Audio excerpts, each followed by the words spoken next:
Welcome to yet another Optics Rate debate.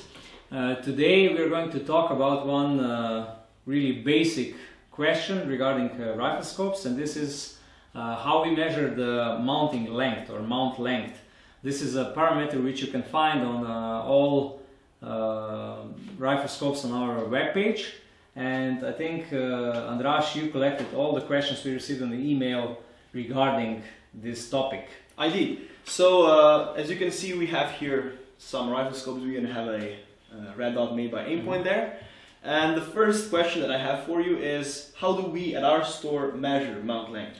Well, from manufacturer to manufacturer, we noticed that they're measuring the mount length a little bit different, and so we took only one measurement and said this is going to be the mount length in our store, and all our riflescopes will have this length defined the same way. And this is at the end, we start at the end of the eyepiece and at the beginning of the objective bell.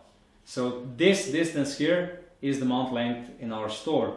So we do take into this mount length also the part with the turrets. So everything from this part, from one extreme to the another extreme on which you can mount your mounts on the scope. And with scopes with a rail, we start at the beginning of the rail and end at the end of the rail. So from one extreme to another extreme. So we take the full mounting distance.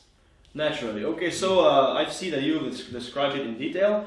Now, what our customers also would like to know commonly is why is the mount length so important?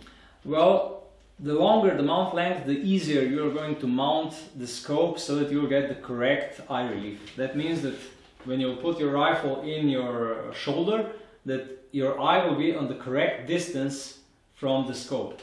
It's usually now with modern scopes around 90 millimeters, with the best even 100 millimeters, like the Leica. The stronger the caliber, the more powerful the caliber, the longer you need the eye relief. And that means that on the rifle you have to mount the scope in the right position, and this is where the longer mounting length helps, because then you don't need any special mounts. Any mounts which you can find for the rifle will do, because you will be able to move the rifle scope either further in front or at the back to achieve appropriate eye relief. With short mount length, you need special mounts. Then you need mounts with extension.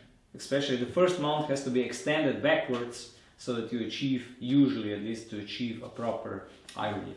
So basically, having a longer mount length is an advantage, and having a shorter mount length is possibly a disadvantage. Yeah, you need a more specific mounts for the scopes which have a shorter mount length.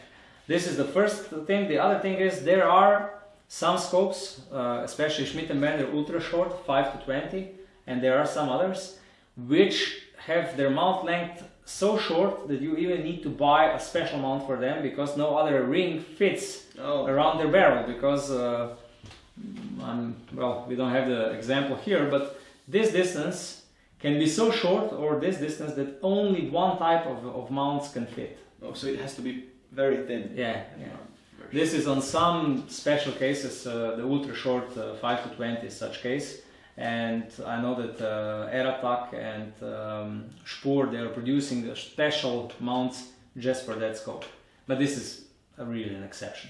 So if I understand the definition of the mount length correctly, here we have a wide-angle rifle scope which does not have the typical objective bell. Yeah. Here, this is the distance of the mount length. Is that correct? That's correct. Yeah. Okay. So it's the distance for where you can actually put a ring around it, or in this case, well, a rail. Yeah. So this one has a rail. Yeah. If it wouldn't have it, so this would be the correct length. So from one extreme to another extreme, where you can put the rings around the scope. Thank you, Theodore. These were all the questions that I had.